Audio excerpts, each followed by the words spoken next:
9 de la mañana con 8 minutos. Más adelante platicaremos de algunos de los temas que nos deja esta jornada de lunes. Francisco Ayllón por fin habló sobre el tema de pensiones. Hoy lo publica la Crónica de Jalisco. Y también tenemos aparente fecha para que inicie la línea 3 del tren ligero hasta agosto, es decir, más semanas de retraso en la puesta en marcha de la línea 3 del tren ligero. También hablaremos un poco sobre el presupuesto que presentó Andrés Manuel López Obrador, que ya se está discutiendo a nivel federal, las 14 prioridades legislativas de aquí a final de año que coloca Morena, y también el inicio del juicio al Chapo Guzmán en Nueva York. La petición de parte de la Fiscalía en Estados Unidos es cadena perpetua para el capo mexicano. Pero antes comenzamos con la entrevista con Hugo Luna, que será jefe de gabinete del gobierno del estado. Hugo, ¿cómo estás? Muy bien, gracias, Enrique. Un saludo a todo tu auditorio.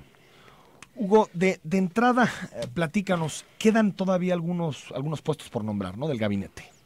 Creo que estamos en un proceso de desdoble de los equipos directivos en cada una de las instancias del gobierno, quizá menos mediáticos por no ser la cabeza de referencia, pero evidentemente todavía hay varios en proceso de realizarse, ¿no?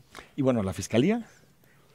Particularmente, tienes toda la razón, particularmente en materia de seguridad es casi el paquete completo el que está pendiente, y mucho tiene que ver en algunos casos lo acuicioso que ha sido el proceso de revisión de los perfiles, y en otros el propio procedimiento para el nombramiento de los perfiles, ¿no? Sí, quedarían Fiscalía General del Estado y Secretaría de Seguridad Pública, que son las dos cabezas más visibles en materia de seguridad, porque coordinadores va a ser Macedonio Tamés, ¿no? Sí, exactamente, y luego el desdoble de todo este ejercicio, las fiscalías especiales, las distintas corporaciones dentro de la propia Secretaría de Seguridad Pública. ¿Se echaron para atrás, Hugo, con el asunto de la Fiscalía Autónoma? No, la realidad es que del ejercicio que planteaban un grupo de asociaciones civiles, prácticamente el 95% de los componentes fueron contemplados. El proceso de designación quizá es la parte que se reserva Enrique Alfaro, aún bajo una lógica de hacer parte al comité social del sistema estatal anticorrupción, haciéndolos parte del proceso de evaluación, tomando directamente las consideraciones de ellos. Pero también es cierto que si una de las grandes demandas que hay en el estado de Jalisco, que tiene que ver con la seguridad y la impartición de justicia, y luego le dices al gobernador que le vas a exigir eso, pero le dices que no se meta en eso, nombre al... pues entonces es un contrasentido, ¿no? Pero ¿no es ya seguro que va a ser Gerardo Octavio Solís, el fiscal? No, ahorita está en un proceso de evaluación del propio comité social, habría que preguntarles a ellos sus Es opiniones. decir, si hacen una mala evaluación, puede ser que Enrique Alfaro diga ¿no? Evidentemente. Sí va a tomar en cuenta entonces la opinión del Comité de Participación Social. Absolutamente. No es una simulación, es un ejercicio claro de consulta, y Enrique tomará en su momento su decisión, ¿no? ¿Es difícil elegir un fiscal en el momento en el que estamos? Yo creo que es muy complicado, ¿no? Yo creo que es dramáticamente difícil, y creo que es algo que todos como sociedad compartimos, ¿no? ¿Compartes, Hugo Luna, digamos, el análisis que hay sobre el gabinete que decimos que es muy azul, muy panista? No, la verdad es que yo creo que, como siempre, es variopinto el ejercicio. Hay caras con distintos orígenes, como siempre lo ha hecho Enrique Alfaro. No compartimos la idea de grupos específicos o de cotos de poder o de responder a líderes fácticos o mucho menos ser secuestrados por la agenda de intereses particulares. Eso te da un escenario variopinto, y también es cierto que quien se ha venido involucrando en el proyecto pues también ha tenido un espacio de desarrollo dentro del proyecto en razón al trabajo que han hecho a partir de que se involucraron en el proyecto de Enrique Alfaro, ¿no? Pero sí hay mucho panista. Pues quizá algunos de ellos en su momento tuvieran un origen panista. O sea, o que trabajaron en administraciones panistas. Exacto. Y también te puedo nombrar a quizá la misma cantidad de personas que nunca habían estado en el gobierno y que no habían participado en ningún partido político, ¿no? No hay líderes panistas detrás de esta, ni Eduardo Rosales, ni Emilio González, No, ni Francisco Ramírez absolutamente Acuña. ninguno. O sea, si la decisión la toma Enrique Alfaro es porque cree que son funcionarios competentes o que van a ser funcionarios competentes. Es porque lo cree, es porque han trabajado en el propio proyecto, virtudes y defectos tendrá cada uno de ellos, y porque también responde, desde mi punto de vista, a una lógica de equilibrios, no de grupos políticos, sino de perfiles técnicos, perfiles políticos, de activismo con perfiles políticos, para que puedas tener tanto la capacidad de ejecución técnica como también la sensibilidad social de la gente que ha andado por la calle y que ha palpado la necesidad de la sociedad, ¿no? En el caso de los programas sociales, Hugo, que va a ser un gran debate en los próximos meses, tú sabes que una de las críticas que se hace al proyecto presupuestal de Andrés Manuel López Obrador es la carga presupuestal tan fuerte que ponen los coordinadores, y en los programas sociales incrementa mucho la nómina precisamente para darle estructura a estos coordinadores. Y aquí en Jalisco se habla de que quien operará los programas sociales será un político, Ramón Demetrio, se me fue su apellido ahorita, el exalcalde de Puerto Vallarta, Guerrero, Ramón Demetrio Guerrero, el exalcalde de Puerto Vallarta. ¿Puede existir tentaciones de que se utilicen los programas sociales para beneficiar al proyecto político de Enrique Alfaro? Yo creo que la parte más importante en una lógica de estas tiene dos componentes. La primera, el estar todo el tiempo alerta a que el programa sea diseñado para la necesidad particular y con un objetivo específico de generar oportunidades para la gente. Y segundo, que tengas la capacidad de ejecutarlo. Yo comento que hay un error táctico de todos los políticos cuando dicen, ¿quieres hacer carrera política? Ponlo en los programas, política social, ¿no? En los programas de política social, y bueno, pues los resultados de las elecciones te dicen que no es cierto. Sí, exacto. Porque la mayoría también mayoría estuvo a nivel federal, y Castro aquí. Exacto. No les dio. Porque la realidad es que los implementan tan mal que se convierte en una especie de película de terror para la gente, ¿no? Ir por su programa social es un vía crucis. Entonces, cuando se supone que quieres ayudar a un grupo vulnerable o con necesidad de generarle mejores condiciones para el desarrollo, la realidad es que le vuelves como un laberinto tortuoso el acceso al programa. Entonces, la confianza que hay en Ramón es primero en tener la sensibilidad de la necesidad de la gente. Yo vi a Ramón como presidente en Puerto Vallarta y conozco pocas personas como él del trato directo con la gente, del tener la sensibilidad de resolver en ese momento y no convertirlo, insisto, en una barrera o en un viacrucis para la gente.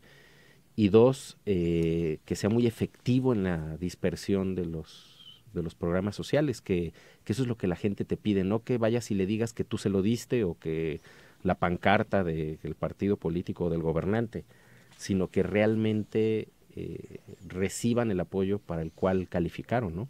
Porque reciben, Hugo, muchos problemas en materia de transporte, seguridad, para la administración que comienza el 5 de diciembre, pero en política social este gobierno deja más o menos buenas cuentas.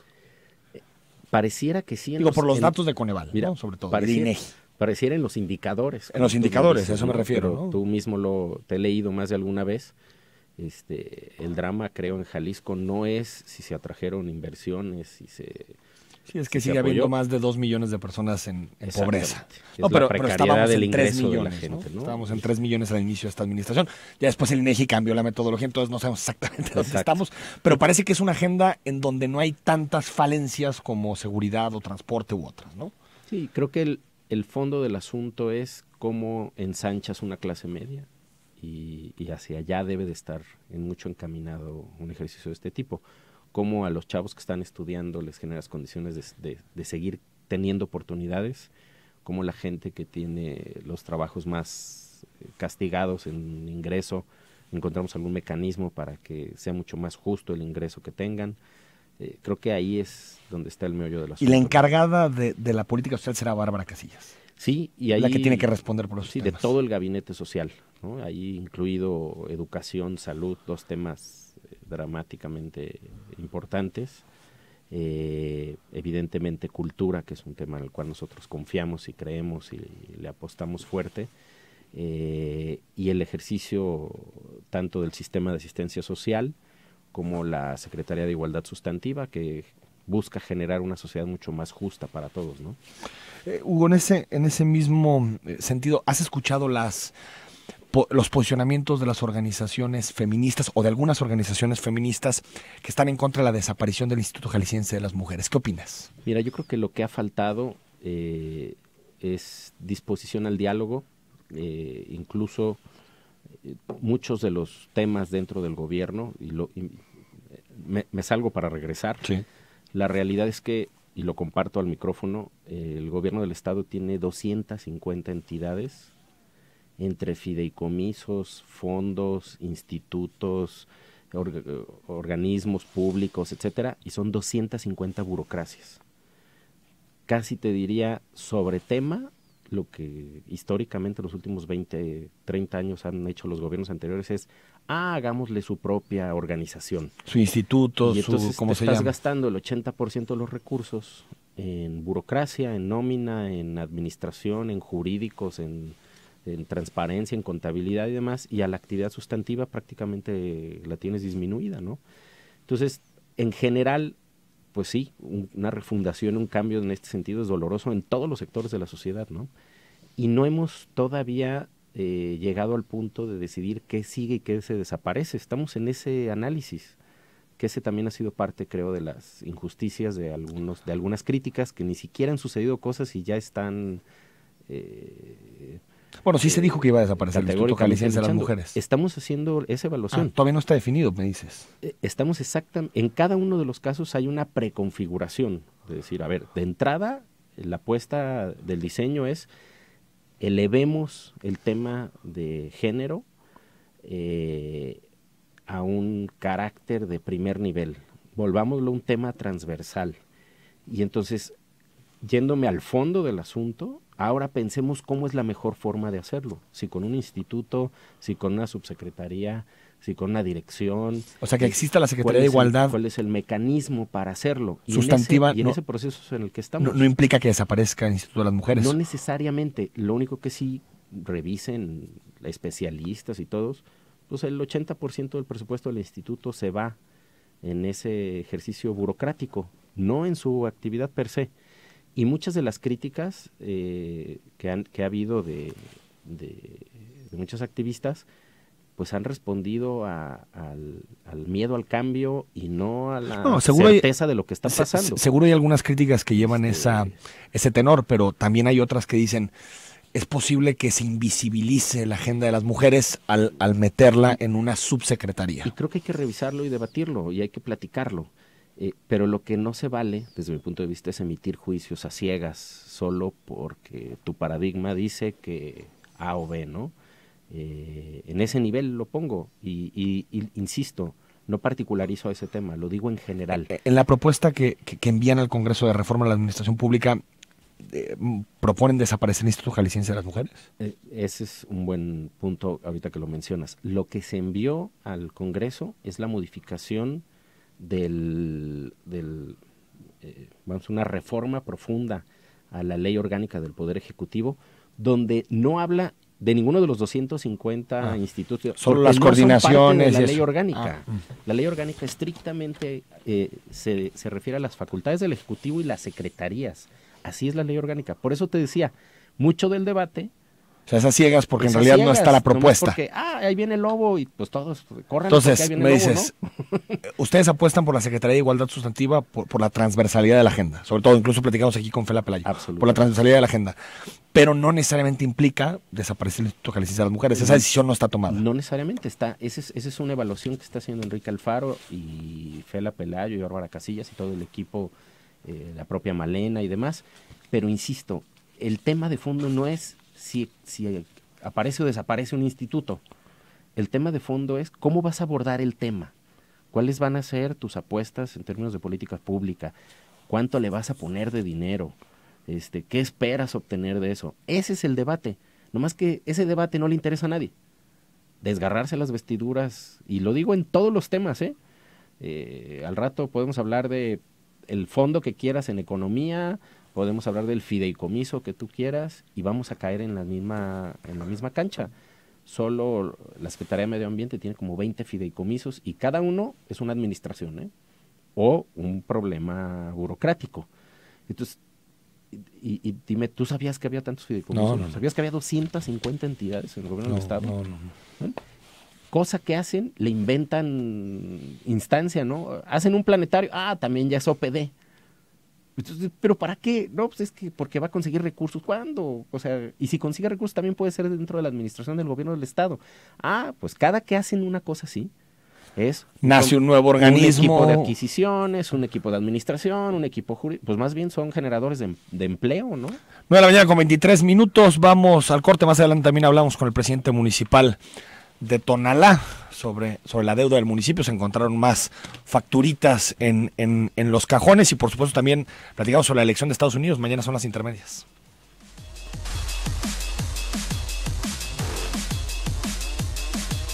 9:26 a.m. Te recuerdo el WhatsApp 33 18 80 76 41. Estamos platicando unos minutos más con Hugo Luna, que será jefe de gabinete del gobierno de Enrique Alfaro. Algunas preguntas muy concretas, Hugo. Sobre el presupuesto 2019 ya se envió desde el jueves pasado. Pude revisar algo del presupuesto y no veo grandes cambios en el gasto en 2019. Incluso hoy algunos medios publican, Mural publica algo, El Informador también publica algo sobre el presupuesto. ¿En dónde veremos los cambios para el gasto 2019? Mira, creo que hay dos componentes ahí importantes. El primero es un presupuesto elaborado por el gobierno de Jorge Aristóteles, pero sus con propias coordinación secretarías, con ustedes, ¿no? Con un mínimo de comunicación. Pero mínimo, me dices. Digo mínimo porque la elaboración la hacen las secretarías del gobierno del Estado. Pero ustedes lo van a ejercer, ese presupuesto a partir de enero. Evidentemente, pero nosotros no estamos dentro de la secretaría, si no somos gobierno hasta el 6 de diciembre. Entonces me dices que el presupuesto 2019 no es el que ustedes quieren. No necesariamente, tiene algunas puntualizaciones que pudimos hacer en lo particular, pero prácticamente es un presupuesto elaborado por el equipo saliente. En el ejercicio del propio Congreso, a través de los diputados, particularmente de Movimiento Ciudadano, esperamos poder incidir de manera directa en muchos de los componentes del presupuesto para ajustar, y te pongo un ejemplo procedimental muy sencillo. Hoy el presupuesto está ajustado al diseño organizacional actual del gobierno. Mientras no haya una modificación a la ley orgánica, pues no puedes diseñar un gobierno a un nuevo diseño institucional.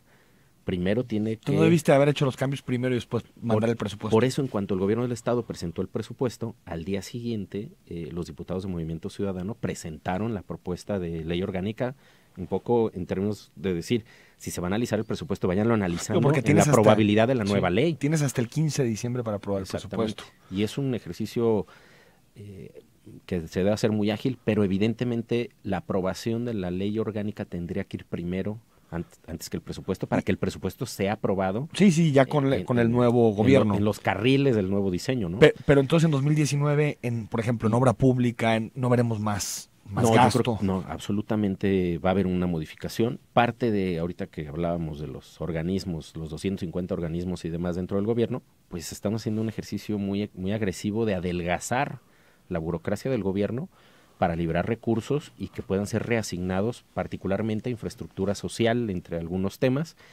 Y también es cierto que falta ver cómo traduce Andrés Manuel lo que ha dicho a los gobernadores, lo que ha dicho en distintos foros, de absorber ciertos programas sociales a nivel nacional.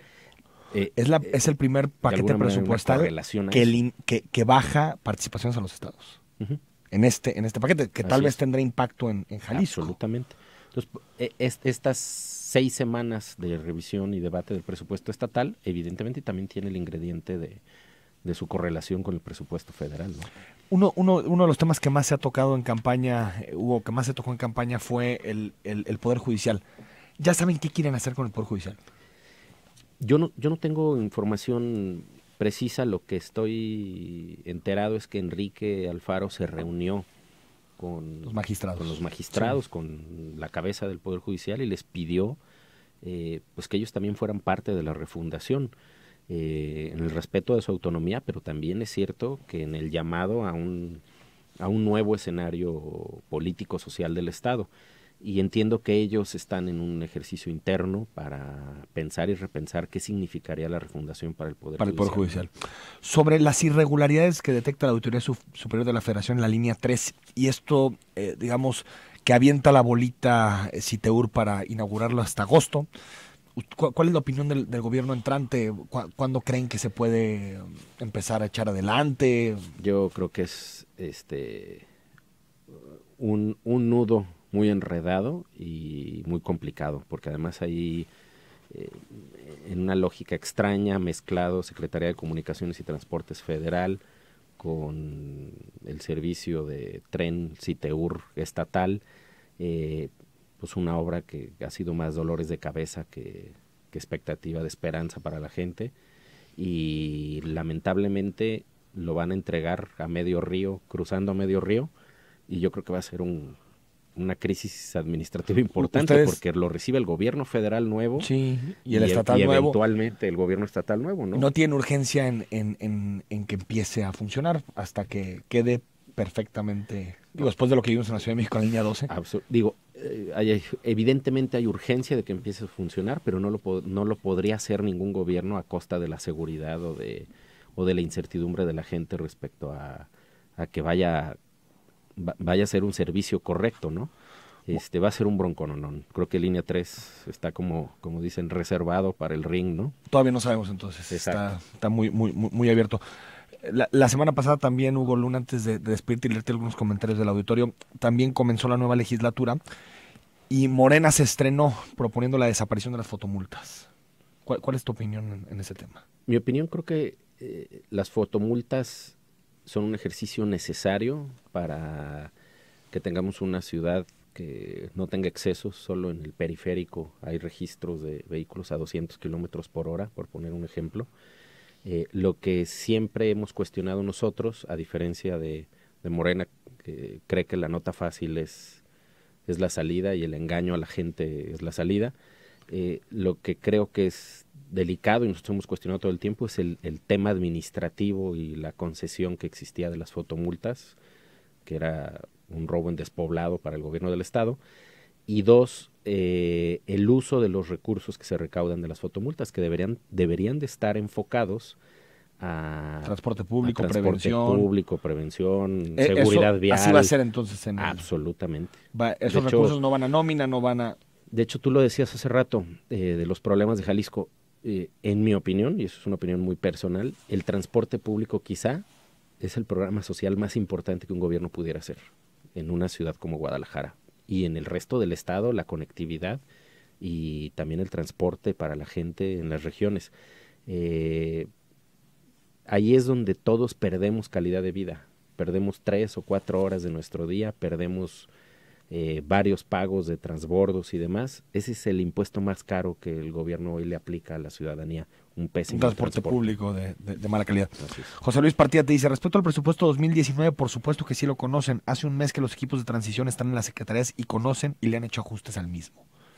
Y lo dije expresamente, hay, y lo explico abiertamente, hay un procedimiento donde el gobierno del estado saliente prepara su presupuesto en base a sus programas, y ustedes los revisan prácticamente, sí, está la continuidad de todos los programas, y sí hay una retroalimentación con nosotros, pero aquí somos muy respetuosos. Hasta el 6 de diciembre ellos son gobierno, nosotros no tendríamos por qué haber modificado ustedes hicieron señalamientos aquí nos gustaría subirle un poquito, aquí bajarle un poquito, esto no nos parece indicado. Pero son temas generales, ¿no? Hay un problema grave de calendarios. Absolutamente. Porque no puede llegar un gobierno que en su primer año tenga que aplicar el presupuesto del gobierno saliente. Por eso hablamos de refundación. Hay una serie de absurdos. Te doy otro ejemplo.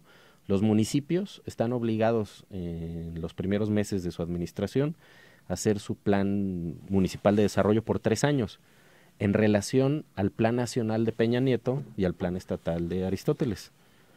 Entonces, ¿cómo pones a planear a los municipios? Con los proyectos de las administraciones que ya se van. De las administraciones que ya se van. Imagínate nomás, por ejemplo, aeropuertos y ese tipo de cosas, ¿no? Gustavo Enríquez te dice, la desaparición del Instituto de la Mujer no indica desaparecer sus objetivos. La protesta de las burócratas involucradas es porque chillan por el hueso. ¿Dónde están sus buenos resultados? Y así hay miles de inútiles postes. Alfaro tiene mandato y le exigimos resultados. La refundación de Jalisco no es enchilame otra, así dice. Fíjate que respetamos muchísimo el activismo y la lucha de grandes feministas a nivel nacional y local, y tan lo respetamos que lo que queremos es refrendar y reforzar esa lucha, ¿no? Esa es la apuesta, con o sin instituto, ¿no? Pablo te dice, por favor, demasiado panista y de los más tranzas, te dice Pablo. Si tiene algún señalamiento particular, yo lo invito a que presente ante la Fiscalía, y porque ahora sí nos vamos a concentrar en que la Fiscalía funcione, ¿no? No, nos dice Noelia Plasencia, buenos días, muy interesante el programa, por favor, ¿qué otras OPD se tienen considerado modificar o desaparecer? Yo diría, todas, el 100% están a revisión, y en ese proceso estamos, y además a marchas forzadas, porque muchas de ellas tendrían que tener una decisión tomada al 6 de diciembre, y algunas una decisión tomada de una transición quizá de meses o de un año o dos, para que logremos adelgazar el gobierno y hacerlo mucho más eficiente, ¿no? Katy Torres, me parece terrible que las preocupaciones de los grupos feministas sean minimizadas a un desgarre de vestiduras. Esto justo denota la poca importancia que le dan a la violencia que vivimos las mujeres, te dice Katia. Es uno de los problemas más dramáticos en el Estado, la violencia contra la mujer, y estamos preocupados y ocupados en encontrar mecanismos que pacifiquen este Estado, que le den seguridad a todas las mujeres y a todos los ciudadanos, ¿no? Hugo Luna, gracias por estos minutos. Muchísimas gracias por invitarnos. Hugo Luna, próximo jefe de gabinete del gobierno de Enrique Alfaro. Vamos al corte, regresando hablamos con el alcalde de Tonalá y también comentamos los temas con los que comenzamos la semana. Hay varias preguntas en WhatsApp sobre el asunto de las pensiones a los ex presidentes. Por cierto, hace unos momentos el Congreso de la Unión publicó en el Diario Oficial de la Federación decreto por el que se expide la Ley Federal de Remuneraciones de los Servidores Públicos, que pone tope salarial a funcionarios y elimina las pensiones para los expresidentes de la República. Por lo tanto, Calderón, Fox, Zedillo, Peña Nieto se quedaron sin pensión, sin estas famosas pensiones, que no era tanto el recurso económico que les caía, sino toda la oficina que se montaba en torno a los ex presidentes. Hace algunas semanas platicamos con Juan Antonio González Mora, él es alcalde de Tonalá, hablamos de la deuda que más o menos se colocaba en torno a los 1,200 millones de pesos, pero el alcalde ya cuando entró al puesto, abrió los cajones, se dio cuenta de las facturas, encontró que no, que la deuda está en torno a los 1,600 millones de pesos. Presidente municipal, muy buenos días. Buenos días, Enrique. Buenos días al auditorio. A sus órdenes. ¿Cómo es posible esta diferencia tan grande entre lo que tú sabías que era la deuda de Tonalá y lo que al final resultó ser? La verdad, lamentable el tema, porque nos vamos dando cuenta lo que va incrementando la deuda, tanto si le sumas las deudas con bancos, proveedores, tema de algunos problemillas ahí que desde el 2015 se arrastran por unas retenciones no reportadas al SAT de los empleados, el tema de pensiones del Estado, ya 290 millones, y total ahorita vamos en alrededor de 1,600 millones de pesos. 1,600 millones de pesos, ¿qué significa cuánto en pago de intereses anual, alcalde? Pues estamos hablando, yo creo que alrededor de unos vienen siendo alrededor de, permíteme, no tengo el dato específico, sí, Enrique, pero yo creo que andamos pagando, pues yo creo que fácil unos 30 millones de pesos más o menos. Mensuales, ¿no? Exactamente, que le vamos dando el tema, ¿no? Y la verdad nosotros estamos ahorita ya platicando con el banco, que tenemos el crédito bancario, con la finalidad de ver cómo arreglamos el tema, no una renegociación o reestructuración de la deuda, sino el ver los intereses, etcétera, cómo podemos paliarlos, porque nos agarra una curva que de pagar 3 millones de pesos al banco mensuales se nos iba a 6. Entonces, por los ahorros que queremos signar en estas fechas, se van a pagar intereses. Exactamente. Entonces, estamos viendo esas estrategias desde la tesorería. Alcalde, ¿no te dijo nada Sergio Chávez, que si bien llegó con la marca del PRI, terminó yéndose a Movimiento Ciudadano, no te dijo nada de esta cifra de 1,600 millones? A ese nivel no. A ese nivel no. Comentamos el tema de que sí había en tema bancario 960 millones, pero pues encontramos ya las sorpresas con pensiones, etcétera, y con otros temas, con proveedores. El tema comentaba del SAT, que simplemente de ahí, de haberlo paliado en 2015 con 5 o 6 millones de pesos, pues ahora se nos convirtió en más de 100 millones de pesos, ¿no? ya estamos viendo las estrategias, ya nos acercamos con las autoridades para empezar a ver cómo llevarlo a cabo. Te comento que... Sí. Sí, dime. No, dime tú. Comentarte que nosotros estamos ya implementando un plan de austeridad y seremos transparentes en el ejercicio del presupuesto con la finalidad de dignificar el gobierno y generar confianza para que los impuestos de la ciudadanía sean bien invertidos. Además, pues estamos estableciendo un programa que permita recaudar de mejor manera. Más allá de esta austeridad que tal vez te permite tener más holgura en las finanzas o mayor posibilidad de inversión, ¿has hablado con Enrique Alfaro de un, pues no sé si llamarlo rescate, pero sí tal vez de un apoyo extra a Tonalá por esta situación de la deuda? Sí, claro, ya tendimos los puentes necesarios con la gente que lleva el tema financiero, con el ingeniero Alfaro, y ellos han dado toda la disposición de ver las estrategias correspondientes para podernos echar la mano en su momento. ¿Qué pasa con el tema de los supernumerarios y toda esta nómina inflada en Tonalá? ¿Van a renunciar estas personas? ¿Habrá laudos?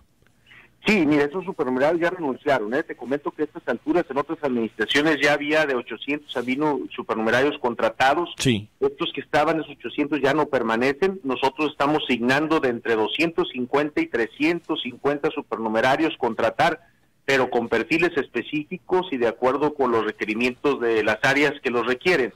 También estamos revisando las bases que se otorgaron de manera irregular para revertirlas y que la nómina no se siga incrementando. Tenemos el compromiso de ser muy responsables en este tema.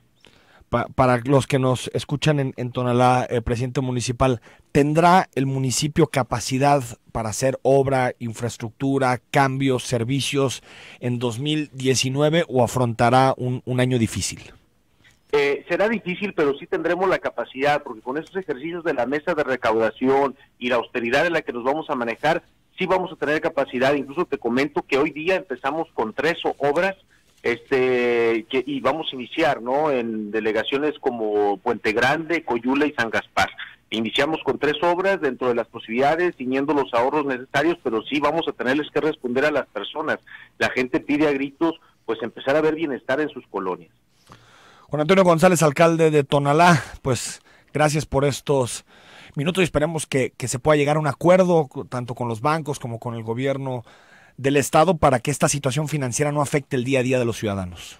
Así es, así lo estaremos haciendo y muchísimas gracias, Enrique, y gracias al auditorio. Ahí está, el presidente municipal de Tonalá, Juan Antonio González Mora, que tenía cifrada la deuda en torno a los 1,200 millones de pesos, que por cierto es el presupuesto anual que tiene Tonalá. Tonalá tiene un presupuesto de 1,200 millones de pesos, por lo tanto la deuda asciende a 1,200 millones de pesos, al 100% del presupuesto. Y más o menos el 15-18% de ese presupuesto se tiene que ir en pagar intereses, lo que limita la capacidad de inversión del municipio de Tonalá y genera todavía una distorsión que es mayor. Sigue separando a Tonalá de la zona metropolitana de otros municipios como Guadalajara o Zapopan, que tienen más posibilidad de invertir, o Tlajomulco, que tienen más posibilidad de invertir en calles, en servicios públicos, en luminarias, en alumbrados, y por lo tanto seguimos viendo una ciudad con muchísimas asimetrías. Ahí está Sergio Chávez, que se cambió del PRI a MC, que prometió aquí en estos micrófonos cuando estaba comenzando la administración, prometió ser austero, reformar las finanzas públicas del municipio y deja una administración muy endeudada, una administración con muchísimas dificultades financieras. Vamos a ir al corte, 9 de la mañana con 49 minutos. A la vuelta leemos tus mensajes, comentarios y también le entramos a algunos de los asuntos que nos deja el inicio de esta semana, el juicio al Chapo Guzmán, que está llamando la atención poderosamente de la prensa nacional e internacional. Se esperan más o menos entre 3 y 4 meses de juicio al Chapo Guzmán, que contrató uno de los mejores abogados de Nueva York, pero también la fiscal que está siguiendo el caso de la parte acusadora, pues lo que está pidiendo es cadena perpetua para el Chapo Guzmán y parece que existen todas las condiciones jurídicas para que esto ocurra. Y también platicaremos sobre los migrantes, que fueron un debate importante por su llegada a la Ciudad de México, y en los temas locales, la línea 3 del tren ligero hasta agosto, y también esta nota que publica hoy el diario mural en donde hablan de los espectaculares. Usted recordará, febrero-marzo de este año estuvo Pablo Lemus en esta mesa, hizo acusaciones directas a empresarios relacionados con los espectaculares y sin embargo, de acuerdo a lo que publica hoy el periódico Mural, de esa fecha a hoy, nada más se han desinstalado 2 panorámicos en el municipio de Zapopan. 9 de la mañana con 50 minutos.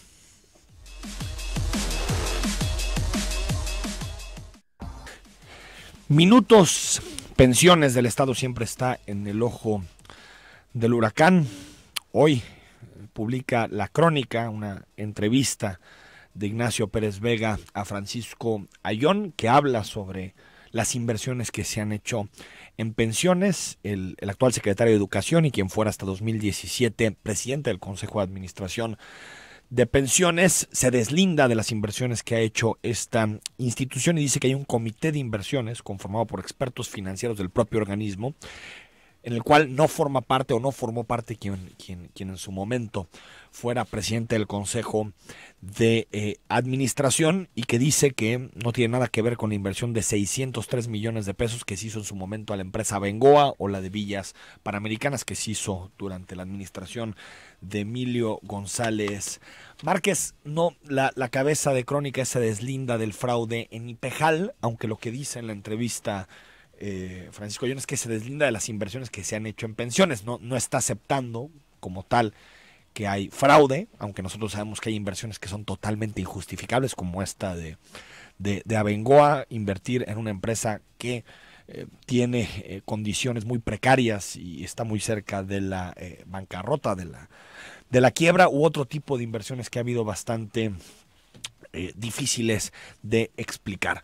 También lo ha dicho la administración de Enrique Alfaro, el propio Alfaro ha puesto tweets sobre este tema que se van a meter a pensiones, que es un tema importante y una prioridad del siguiente gobierno. También la carpeta está en la Fiscalía Anticorrupción, por lo tanto veremos qué determinan el Poder Judicial, quién tiene la responsabilidad, si el Consejo de Administración del organismo que encabeza o que encabezó en su momento Francisco Ayón o este comité de inversiones técnico que supuestamente decide sobre todas las inversiones que hace Pensiones del Estado. Y también la línea 3 hasta agosto, un drama, la línea 3, la obra lamentable porque creo que es un proyecto importante para la ciudad que vertebra muchos de los corredores de transporte, une línea 1, 2 del tren ligero, también se une la línea 1 del macrobús y sin embargo